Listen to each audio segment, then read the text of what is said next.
From deadly dragons to fearsome sea serpents, myths and legends of monsters are popular all over the world.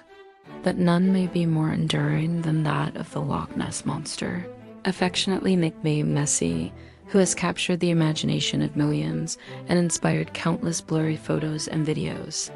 And in this episode, we'll be taking a look at one of the most talked about animals in the world, and just why scientists say they have proof that she really does exist.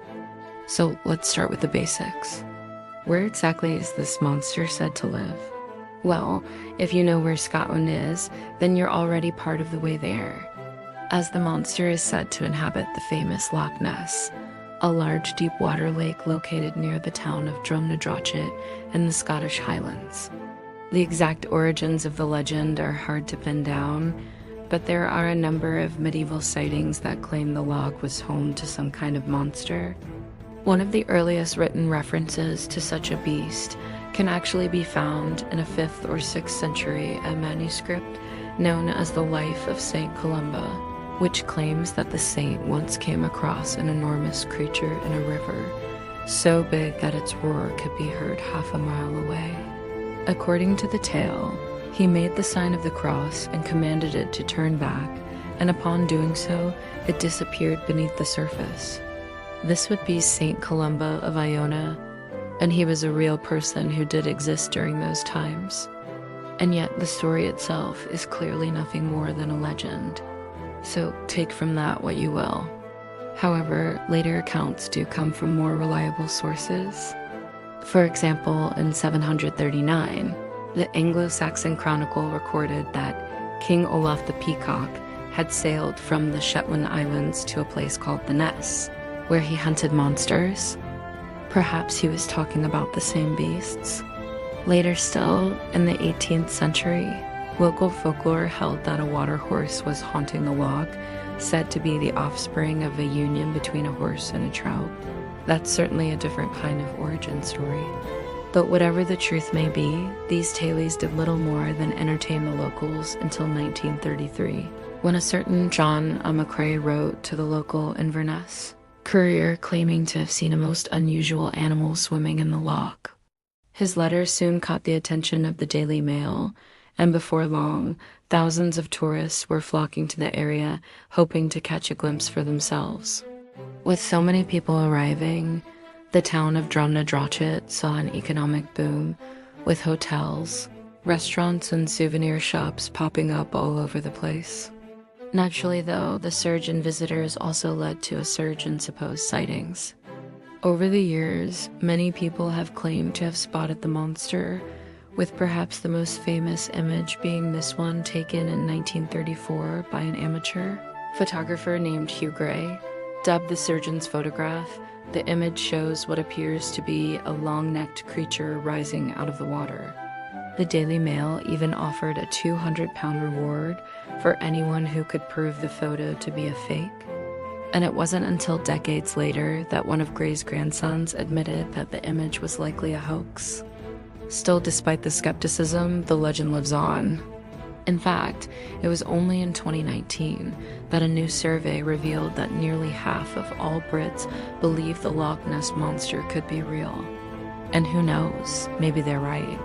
After all, isn't that the argument of those who believe? For starters, it seems that sightings of the monster often follow similar descriptions, leading some to believe that they could all be talking about the same thing.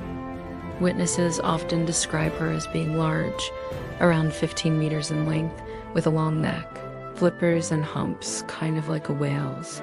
Some say she's covered in spikes or bumps, while others insist she's slimy and dark gray in color.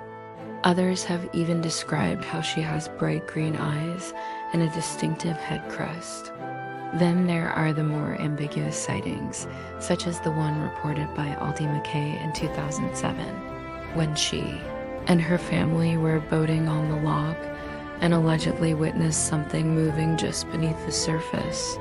She explained that it was huge and looked like a very large seal. Then there was the sighting by Major Jimmy Key in 2016, who claimed that he saw a creature resembling a mini submarine emerging from the loch. He later told the press, It rose vertically out of the water like a mini submarine coming up to periscope level. These accounts might seem at odds with each other, but they're not necessarily incompatible. After all, there are plenty of species of sea creatures that can all look different depending on the angle you see them from. Or perhaps some witnesses simply got a better look than others. In 2018, two brothers even claimed to have captured footage of the monster using their drone. The clip shows a strange-looking humped creature swimming directly towards them in the water.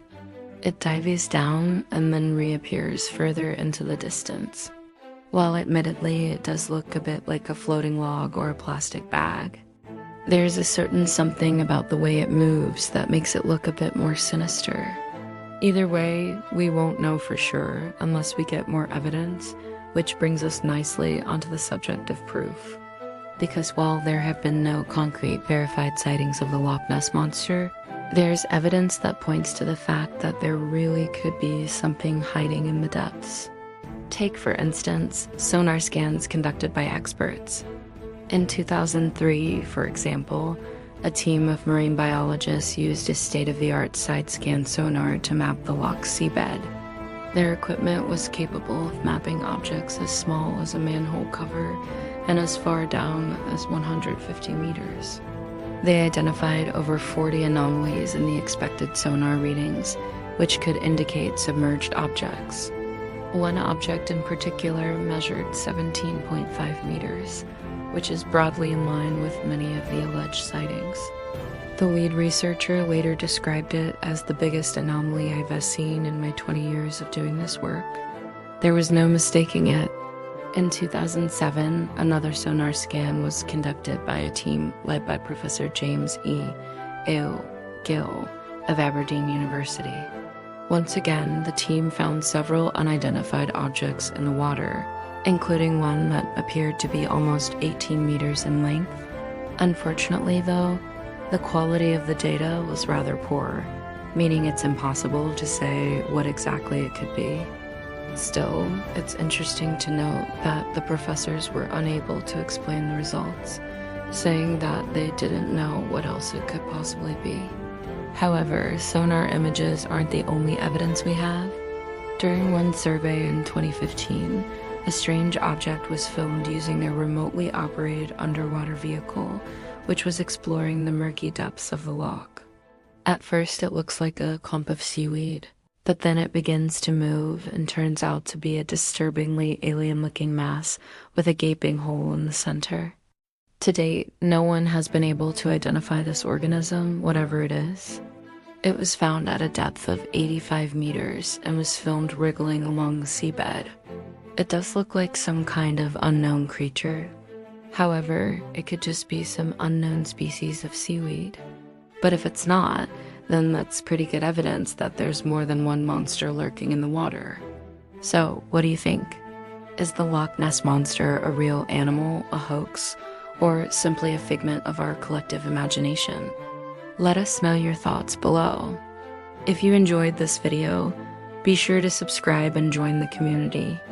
We've got plenty of other videos about myths and legends for you to watch next. Thanks for watching.